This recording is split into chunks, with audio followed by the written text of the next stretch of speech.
Hi friends, welcome to Bhavani aari creatives. இன்றைக்கி நம்ம ஒரு அழகான ப்ளூ கலர் ப்ளவுஸ் தான் பார்க்க போகிறோம்.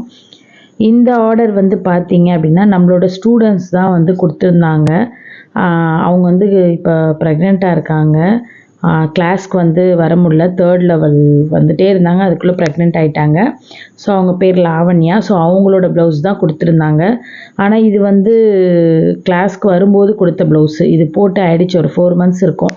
ஸோ இன்னும் நான் வீடியோ வந்து எடிட் பண்ணி போடல, இப்போ தான் வந்து ஃபஸ்ட் டைம் வந்து நம்ம சேனலில் வந்து போடுறேன். இதோட ப்ரைஸு, அதுக்கப்புறம் வந்து இது எத்தனை நாளில் போட்டேன் அப்படிங்க சொல்கிறேன். இது வந்து பார்த்திங்கன்னா 2 daysலேயே வந்து இந்த ப்ளவுஸ் வந்து நாங்கள் ஃபினிஷ் பண்ணிட்டோம். அண்டு இது ஃபுல்லாமே சாரீ வந்து பார்த்திங்கன்னா blue colour, self colour. Next வந்து காப்பர் கலர் ஜர்ரி. சாரியோட ப்ளவுஸ்லேயே தான் வந்து ஒர்க் பண்ணது. ஏன்னா ஸ்டூடெண்ட் வந்து அப்படி தான் கேட்டிருந்தாங்க, லாவண்யா அக்கா இதிலே போட்டு கொடுத்துருங்க, கொஞ்சம் நல்லா பண்ணித்தாங்க, எனக்கு வேணும் அப்படின்ட்டு. அதனால் பண்ணி கொடுத்த ப்ளவுசஸ் தான். ஃபஸ்ட்டு வந்து பார்த்திங்கன்னா எப்பயும் போல் ஆஷுஷல் வந்து 3 lines ஜர்ரி அண்ட் 4 number பீட்ஸ் வந்து 4 mm போட்டிருக்கோம். ஸோ இது எல்லாமே வந்து பார்த்திங்கன்னா ஒரு சிஸ்டர் வந்து கேட்டிருந்தாங்க, நீங்கள் வந்து நூலில் போடுவீங்களா இல்லை ஒயரில் போடுவீங்களான்னு திருப்பி வாட்ஸ்அப்பில் ஒரு சிஸ்டர் மெசேஜ் பண்ணியிருந்தாங்க. நான் ரெண்டுமே வந்து ஏற்ற மாதிரி போட்டுப்பேன். மோஸ்ட்லி வந்து நிறைய சர்தோசி ஒர்க்கில் போடும்போது ஒயர் போட்டுப்பேன், சரிங்களா. ஸோ இப்போ பார்த்தீங்கன்னா அதுக்கடுத்து வந்து காப்பர் ஜரியில் லோடிங் கொடுத்துருக்கேன். ஏன்னா ஃபுல்லாக அவங்க வந்து இந்த மாதிரி காப்பர்லேயே அந்த ப்ளூவில் வந்து போட சொன்னதுனால ஃபுல் அண்ட் ஃபுல்லி இந்த மாதிரி போட்டிருக்கேன். அண்ட் அதுக்கப்புறம் கிளிப் ஸ்டோனில் வந்து டைமண்ட் ஷேப் போட்டுட்டு அதை சுற்றி சுகர் பீட் அவுட்லைன் கொடுத்துட்டு அதுக்கப்புறம் சென்டர் கேப்பில் ஒரு 3 number பீடும் ஒரு சுகர் பீடும் வச்சுருக்கோம். அண்டு நான் ஸ்டோனுக்கு கீழே வந்து 4 number பீடு வந்து இந்த டாட்ஸ் மாதிரி எப்பயும் போல் வைப்போம் இல்லையா, ஸோ அஷல் அது மாதிரி வச்சுருக்கோம். அண்ட் அதுக்கப்புறம் ஹேங்கிங்ஸ் வந்து டைமண்ட் பொசிஷன்லேயே வந்து நான் போட்டிருக்கேன். பேக் நெக்கில் என்ன கொடுத்துருந்தனோ அதே தான் வந்து ஹேண்டுக்கும் கொடுத்துருக்கேன் அண்ட் ஃப்ரண்ட் நெக்குக்கும் கொடுத்துருக்கேன்.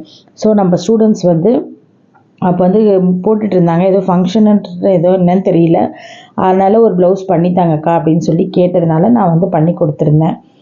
நல்லா இருந்தது அப்படின்னு சொல்லியிருந்தாங்க. அதுக்கப்புறம் இந்த ஹேண்டில் வந்து பார்த்திங்கன்னா அந்த சின்ன புட்டாஸ்க்கு நான் வந்து கிளிப் ஸ்டோனே வந்து வச்சுக்கிட்டேன். ஏன்னா அதை சுற்றி சுகர் பீட் போட்டு அதுக்கப்புறம் வந்து 4 number பீட்ஸில் அவுட்லைன் கொடுத்ததுக்கு. அதே ஃப்ரண்ட் நெக்குக்கும் சேம் அதே தான் ஃப்ரெண்ட்ஸ். ஆனால் என்னென்னா இது வந்து ஒரு 1500 2000 சாரீ இருக்கும்னு நினைக்கிறேன். இந்த ப்ளவுஸில் போடும்போது ஒரு மாதிரி கஞ்சி மாதிரி இருந்தது. எனக்கு தெரிஞ்சு துவைச்சா வளவலன்னு ஆகிடும்னு நினைக்கிறேன். ஒரு மாதிரி ஷைனிங்காக கஞ்சி மாதிரி இருந்தது. ஆனால் என்னை பொறுத்த வரைக்கும் நீங்கள் வந்து இந்த மாதிரி ப்ளவுஸ்லலாம் ஒர்க் வந்து கொஞ்சம் பண்ணாதீங்க, வெயிட் ஓவராக கொடுக்காதீங்க. ஏன்னா அந்த சாரியோடு வர்ற ப்ளவுஸ் வந்து இப்போ பட்டு சாரீ, பியூர் பட்டு சாரீ வந்து திக்காக இருக்குதுன்னா அது கொஞ்சம் நல்லாயிருக்கும் நமக்கு போடும்போதே. இப்போ வந்து நம்ம திக்கு பட்டு சாரீ வரும், அது நீங்கள் பார்த்துருப்பீங்க, ஒரு 20,000 15,000க்கு மேலே ஒரு பட்டு ப்ளவுஸ் வரும். ஸோ அந்த ப்ளவுஸ்லாம் வந்து திக்காக இருக்கும். நீங்கள் ஊசி குத்தி எடுக்கும் போதே உங்கள் ஊசி கூட வந்து ஷைனிங்காக மாறும் அந்த பட்டு துணியில் பட. ஸோ அந்த மாதிரி நான் வந்து நிறைய ப்ளவுஸ் வந்து போடும்போது நான் அதை வந்து கேதர் பண்ணியிருக்கேன். ஏன்னா நம்ம போட்டு எடுக்கும்போது அந்த ஊசி வந்து நமக்கு சில்வர் ஊசியாக மாறி அப்படியே ஷைனிங்காக மாறிடும் நம்ம போட்டு எடுக்கிற இடம். ஏன்னா ஊசி தேய தான் வந்து ஃபாஸ்ட் வரும், அழகும் வரும். அண்டு நம்ம வந்து குட்டி குட்டியாக ஈஸியாக போட முடியும். நம்ம எப்படி சொன்னாலும் அந்த ஊசி வந்து அதுக்கேற்ற மாதிரி திருப்பிக்கும், மாறும் நம்ம செயின் இப்படி போடும்போது. அது வந்து நீங்கள் நிறைய இந்த பட்டு துணியில் ப்ராக்டிஸ் பண்ணும்போது அந்த ஊசி வந்து நல்லா ஷைனிங்காக மாறிடுது. ஸோ நீங்கள் வேணால் ட்ரை பண்ணி பாருங்கள். ஏன்னா எனக்கு ஒரு சில வாட்டி வந்து பட்டு ப்ளவுஸ் வரும். ஸோ அப்போ அந்த மாதிரி டைமில் நான் போடும்போது நல்லா ஸ்மூத்தாக அழகாக இருக்கும். அதே மாதிரி இந்த மாதிரி சாரீஸும் வரும், இதெல்லாம் கொஞ்சம் நூல் மாட்டும், அப்போ கொஞ்சம் கஷ்டமாக இருக்கும். ஸோ அதனால் நீங்கள் மோஸ்ட்லி வந்து இந்த மாதிரி போடுறது பட்டர் சில்க் இருக்குல்ல, நம்ம சில்க் காட்டன் 900 800 நான் சொல்லியிருக்கேன். ஆனால் நீங்கள் பட்டர் சில்க் 150 250 கிடைக்குது. ஸோ அதில் நீங்கள் வாங்கி நீங்கள் போட்டிங்கன்னா பெஸ்ட்டு. ஏன்னா சாரியோட ப்ளவுஸில் போடுறத விட அது வந்து கொஞ்ச நாளில் வந்து உங்களுக்கு போயிடுது இந்த சாரியோட ப்ளவுஸ், அதில் போடாதீங்க.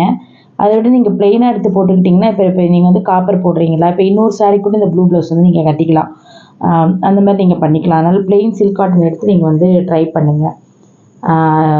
இல்லை ப்ளவுஸ் நல்லா இருக்குக்கா நான் இதுலேயே போடுறேன் அப்படின்னாலும் நீங்கள் நல்லா திக்காக இருக்கான்னு பார்த்துக்கோங்க, பார்த்துட்டு போடுங்க. ஒரு சில பேர்லாம் காட்டன் ப்ளவுஸில் போடணுன்னு கேட்பாங்க. ஸோ அந்த மாதிரி காட்டன் ப்ளவுஸில் போடும்போது என்ன ஆகுனா கட்டாயமாக வந்து உங்களுக்கு வந்து இந்த நீங்கள் துவைக்கிறீங்க அப்படின்னா உங்களுக்கு கட்டாயமாக அதெல்லாம் வேஸ்ட்டு தான். என்னை பொறுத்த வரைக்கும் சில்க் காட்டன் தான் பெஸ்ட்டு, அதுதான் வந்து நல்லது. நல்ல குவாலிட்டியாகவும் இருக்கும், உங்களுக்கு நல்ல ஃபினிஷிங்கும் கொடுக்கும். நீங்கள் ஈஸியாகவும் வந்து ப்ராக்டிஸ் பண்ணுறதுக்கு அது நல்லாயிருக்கும். திக்காக இருக்குல்ல, அது ரொம்ப சாஃப்ட் மெட்டீரியல் வாங்கினீங்கனாலும் உங்களுக்கு வந்து பிகினர்ஸ் போடும்போது கட்டாயமாக இழைஞ்சி போகும். அதனால் நீங்கள் 150 ரூபாய் பெட்டியில் வாங்கி ப்ராக்டிஸ் பண்ணுங்கள். ஸோ இந்த ப்ளவுஸ் வந்து பார்த்திங்கன்னா கொஞ்சம் வளவளந்தான் இருந்து நாங்கள் போடும்போதே நூல் வந்து கொஞ்சம் லைட்டாக மாட்டுச்சு ஊசியில். ஆனால் ஃப்ரேம் நல்லா டைட்டாக இழுத்து போட்டு நான் பண்ணிட்டேன், ஏன்னா அதனால ஈஸியாக இருந்தது. ஓகே ஃப்ரெண்ட்ஸ், இப்போ இந்த டிசைனோட ப்ரைஸ் வந்து நான் எவ்வளோ வாங்கியிருந்தேன் அப்படின்னா 3000 வாங்கியிருந்தேன் வித் ஸ்டிச்சிங்கோட. 3000 ஒர்த்தா இல்லையா அப்படிங்கிறத நீங்கள் கமெண்ட் பண்ணுங்கள். அதே மாதிரி நம்மளோட சேனல் பார்க்குறவங்க மறக்காமல் சப்ஸ்கிரைப் பண்ணிக்கோங்க, லைக் பண்ணிக்கோங்க அண்ட் ஷேர் பண்ணுங்க. இதில் ஏதாவது டவுட் இருந்தால் நீங்கள் கேளுங்க. 3000 அதிகம்க்கா அப்படின்னாலும் சொல்லுங்கள். நேற்று போட்டிருந்த ப்ளவுஸ் வந்து ஒரு சிஸ்டர் கேட்டிருந்தாங்க 500 தருவாங்க சிஸ்டர் அப்படின்னு. ஆமாம், உண்மை தான், அது எனக்கே தெரியும். அதனால தான் நான் வந்து ஓப்பனாக எல்லாத்தையுமே நான் வந்து அந்த வீடியோவில் நான் சொல்லியிருந்தேன்.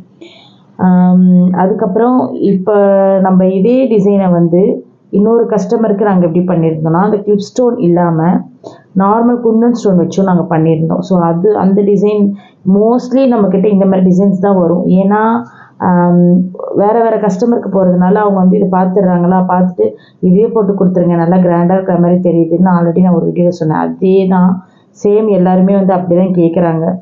ஒரு சில பேர் தான் வந்து மாடலாக கேட்பாங்க, அவங்களுக்கு மட்டும்தான் நீங்களே போட்டு கொடுத்துருங்கக்கா ஒரு 2000 ரூபாய்க்கு அப்படின்னு கொடுத்துட்டாங்கன்னா நானே க்ரியேட் பண்ணி போட்டுருவேன். ஒரு சில பேர் வந்து இதான் வேணும் அப்படின்னு சொல்லி பார்த்து கேட்பாங்க, அப்போ அவங்களுக்கு தான் நாங்கள் இந்த மாதிரி வந்து போட்டு தர்றது.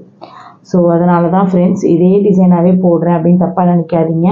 எனக்கு வர்றது நான் எடுத்து போடுறேன், அவ்வளோதான். இப்போ அடுத்து வந்து நம்ம இன்னொரு சூப்பரான ஒரு ப்ளவுஸ் தான் பார்க்க போகிறோம். அது வந்து நாளைக்கு நல்லாயிருக்கும். அதுவும் வந்து பார்த்திங்கன்னா இங்கே கொட்டிவாக்கம்லேருந்து வந்து கொடுத்தாங்க. ஸோ ஒரு கஸ்டமர் அவங்க எதில் பார்த்தாங்கன்னு தெரியல, அவங்க வந்து ப்ளவுஸ் போடணும் அப்படின்னு சொல்லி கொடுத்துட்டு போனாங்க. ஸோ அதுவும் வந்து பார்த்திங்கன்னா சீக்கிரமாக முடிச்சிட்டோம். அதோட வீடியோஸ் வந்து நான் நாளைக்கு போடுவேன். அதில் உங்களுக்கு ஏதாச்சும் டவுட்னாலும் நீங்கள் கேளுங்க. இதுலேயும் உங்களுக்கு டவுட் எதனா இருந்தாலும் கேளுங்க. அதுக்கப்புறம் கிளிப் ஸ்டோன் வந்து நிறையா இந்த மாதிரி ஒட்டுவேன், இல்லைன்னா கிளிப் இல்லாமையும் ஸ்டோன் விற்கிது, அதுவும் வந்து வாங்கிப்பேன். ரொம்ப ரேட்டு கம்மியாக கேட்குறாங்க அந்த மாதிரிலான்னா அந்த கிளிப்பு இல்லாமல் ஒரு ஸ்டோன் இருக்கும். ஸோ அதை வாங்கி ஓட்டிடுவோம் ஒரு சில பேருக்குலாம், இந்த ஒரு 1000 ரூபாயில் அந்த மாதிரிலாம். இப்போ இந்த 3000ன்றதுனால கிளிப்போடு அழகாக வாங்கி ஒட்டி தான் ஃபினிஷிங் பண்ணி கொடுத்துருக்கேன். ஸோ சாரியோட கலர் ப்ளூ, அந்த பார்டர் கலர் வந்து காப்பர். ஸோ அதனால் காப்பர் ஒர்க் வந்து பண்ணியிருக்கேன். ஓகே ஃப்ரெண்ட்ஸ், இந்த டிசைன் உங்களுக்கு பிடிச்சிருந்தா திரும்ப சொல்கிறேன், லைக் பண்ணிக்கோங்க, ஷேர் பண்ணிக்கோங்க, சப்ஸ்கிரைப் பண்ணிக்கோங்க அண்ட் கமெண்ட் மறக்காமல் பண்ணிடுங்க. அடுத்து சூப்பரான ப்ளவுஸோடு நாளைக்கு உங்கள் கூட சந்திக்கிறேன். பாய்.